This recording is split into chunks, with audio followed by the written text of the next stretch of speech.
মানুষ জাতির অসুস্থ লাগলে কত কিছু যে খেতে ইচ্ছে করে। কিছুদিন আগে আমার জ্বর আর মাথায় ব্যথা করছিল। ওই সময়টাতে আমার খুব বেশি পেঁয়াজু খেতে ইচ্ছে করছিল। দোকান থেকে যে পেঁয়াজু কিনে খাবো তারও শক্তি ছিল না।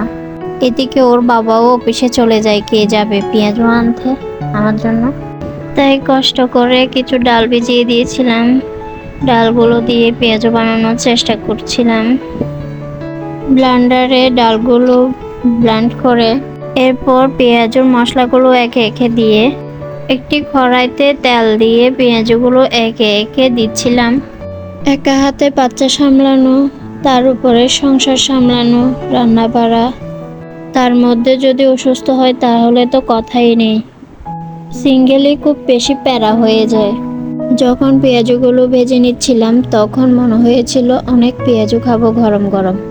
সত্যি বিশ্বাস করেন, এই ছোট ছোট পেঁয়াজু 4টা নাকি 5টা খেয়েছি, এরপর আর খেতে ইচ্ছে করে নাই। আসলে অসুস্থ অবস্থায় অনেক কিছু খেতে ইচ্ছে করে, কিন্তু খাওয়ার সামনে আসলে আর খেতে ইচ্ছে করে না। এটা কেন জানি এরকম রুচি চলে যায় খাওয়া অসুস্থ হলে। আজকে এই পর্যন্ত, ধন্যবাদ সবাইকে।